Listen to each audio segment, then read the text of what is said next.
Hello YouTubers, today we're working on this 2018 BMW. I'm gonna do an oil change. I did a video a while back on it, and it's gonna be the same procedure. This is a X2 Xdrive BMW, and it's gonna be the same procedure. The only thing is I'm gonna do something different when we take off the oil filter. Every mechanic has, little shortcuts, their way of doing stuff that it's easier for them. But I'm gonna show you, I guess, the correct way to take that filter without making a mess. Okay, let's start by opening the hood, and of course it's a BMW, so it's gonna have its little different way of doing it.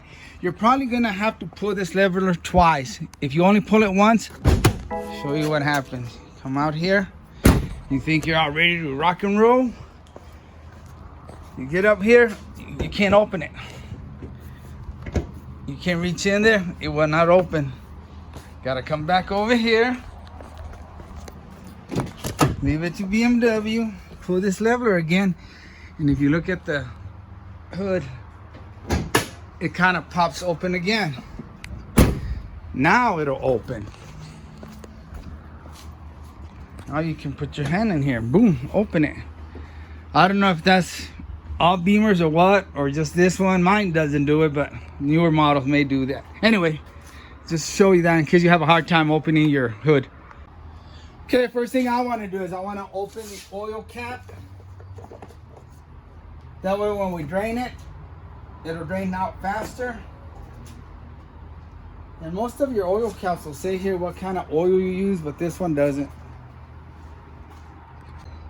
On this one, there's a little sticker up here that tells you. Right there, that's the oil you're going to use. And I usually use Castrol. That's what BMW used to recommend back in the day. I don't know what they recommend now, but Castrol's always worked for me on BMWs. All right, I got the Beamer jacked up on all fours because I'm going to be doing a tire rotation. But let me go over the jacking points. I had I think it was eBay fellow YouTuber asking to elaborate on that.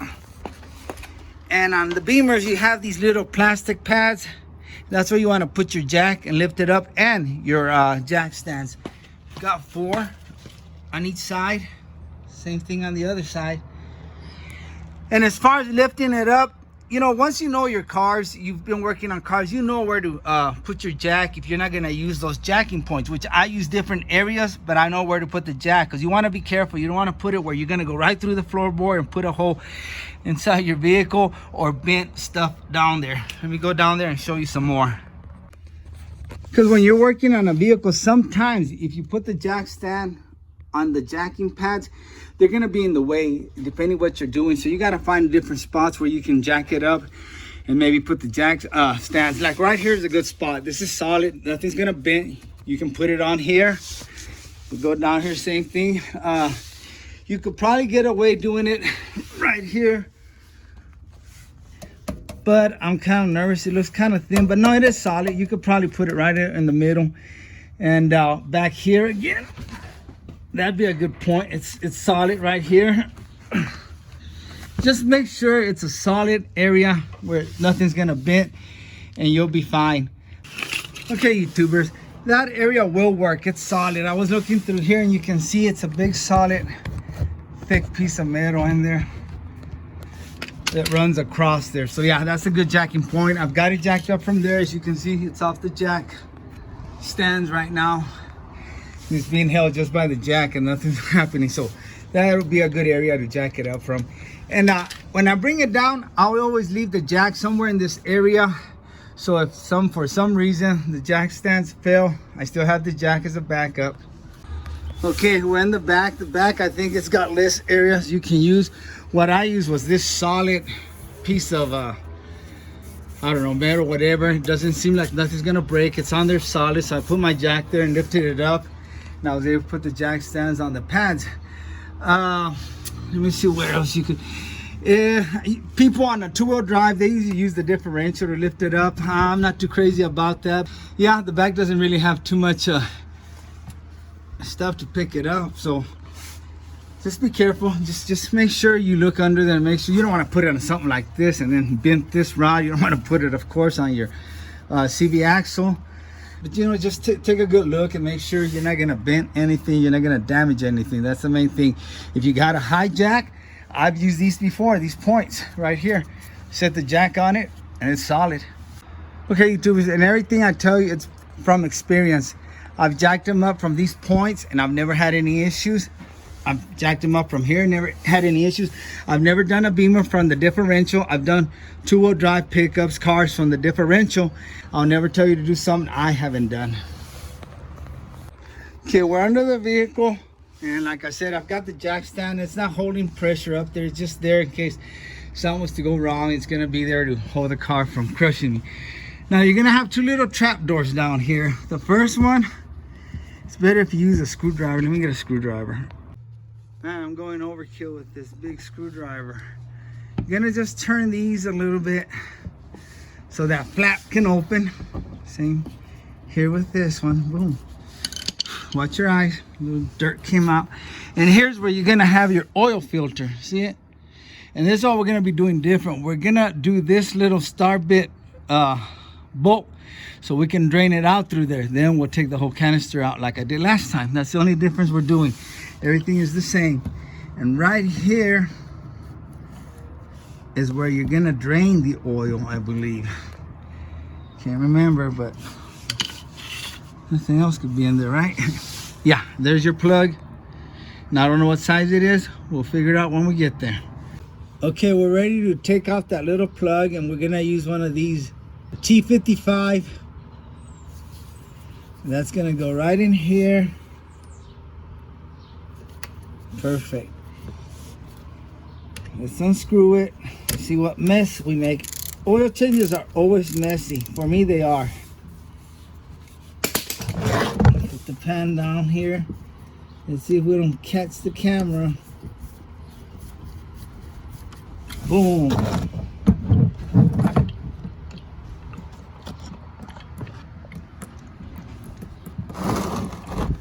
Let that drain out.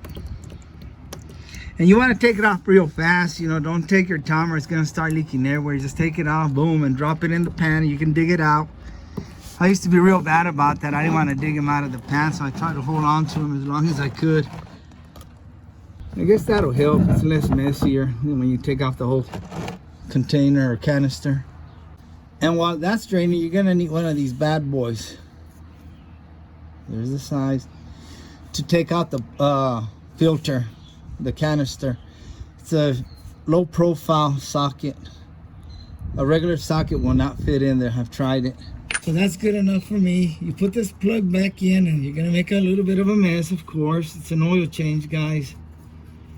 So I got my glovies.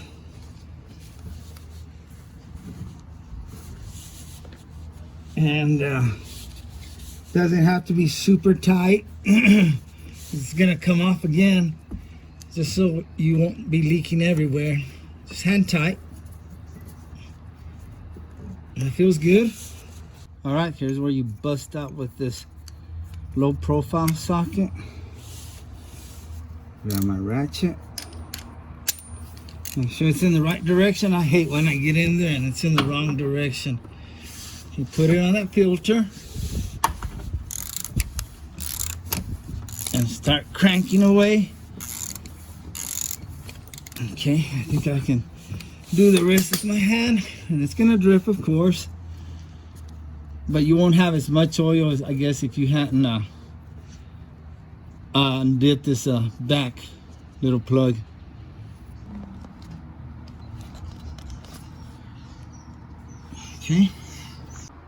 Okay, again, let me go over what we used. We used this low profile to remove the whole canister. This whole canister that holds the filter. Then we use this T55 star bit to remove that little plug down here. And I'll go over that real quick with you. And see, that helped it drain out. And then you gotta change a little O-ring on there. When you get the new filter, it comes with it. Sometimes you gotta tug on this filter, it'll get stuck on there. That's how it looks in there. You want to make a mess, When you go back with the new one, just snap it in there. Sometimes it'll snap, see? So it looks, guys. And sometimes it's easier if you can't get this in the car, take it out, put the filter in there, then put the canister. We'll see what happens here. I forgot how I did it last time. Okay, now we're going for the actual drain plug, and it's a 17 millimeter. Let's hook up on that bad boy. It came out quick. And again, don't try to hold on to it. It's better if you just let it drop. Trying to avoid the mess, but I know I'm gonna get it. Made it, woo!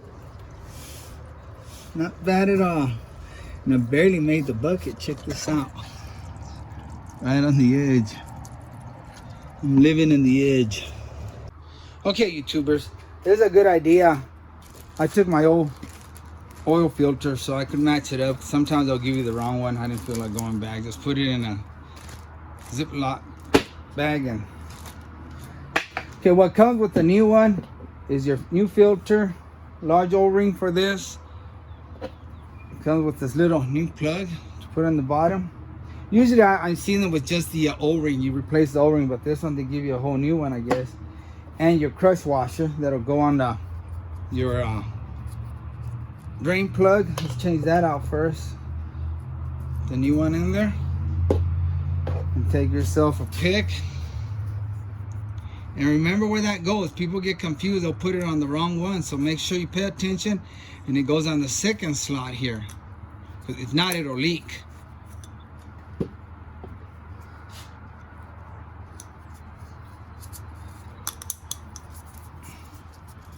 Did I put it in the right one? Of course. And we'll go ahead and change this out. Comes with the new one, so let's change it out. Thought I saw something in there that looked weird. Put the new one in there. And let me tighten it up. Grab the proper tool for this and just tighten it up. You don't have to go super crazy. Right there when it stops, that's good enough. It's plastic. And I think we're ready to install. Yep. See what happens down there. Okay guys, I just remembered how that worked. When you put this filter in the vehicle, you can snap it on the canister, push it up there, but it's gonna be a little bit tough trying to get it to thread because this goes into a tube and it's real tight at first, so you're gonna have to push it while you're turning. I found it better to just leave it out and shove it in that tube in there and it'll hold, and then you can take this and screw it on there. But if you want to, you can do it this way. Put it on there first and then screw it on there. To me, it was easier to put this, and I'll show you. Okay, if you look in there, you can see that little tube inside there. Sometimes that makes it hard to get in there. See, I'm gonna put it in there with it on the canister first, and this is what I'm talking about. You gotta push hard, but you can't really feel because you're trying to also turn it. See, let me just pull it out and see, now I'm gonna push that in there. See, you push it in there and it'll hold. It'll hold there, and now you can do the canister. To me, it's easier this way. I mean, you do it the way it's easier for you, but I was able to do it this way better. And just tighten it up. Let me get the tool. All right, let's tighten this bad boy and get this over with.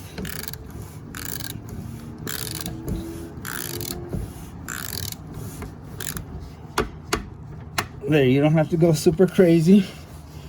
And make sure that booger's tight. I mean, it's just secure now. Don't overdo it. Okay, now we're going for the drain plug. Make sure that's clean of any debris. And I have the crush washer on there, the new one. See? And this takes, you can get away with 6 quarts.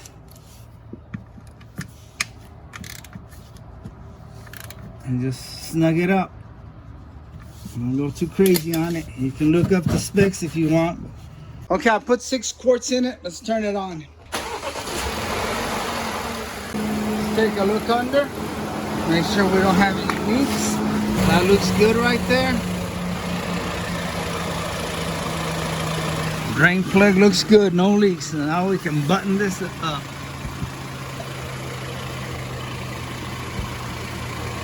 And now use a screwdriver and turn those.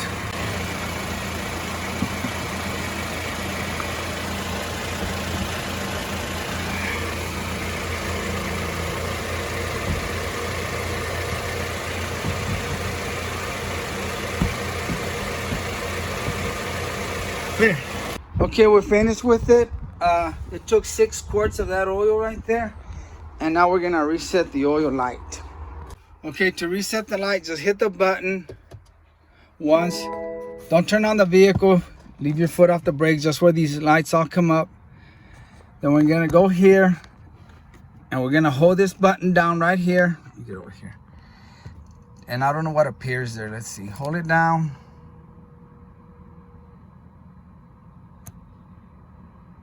Okay, reset. Okay. So now we're gonna hold it down again.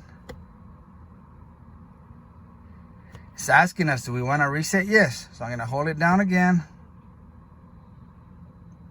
It's in progress. And I'm holding the button. Like I said, I don't know if you're supposed to hold it, but I ain't letting go. I'm holding on for dear life. And there, reset successful. Thanks for watching. And like always, I really appreciate you and God bless you.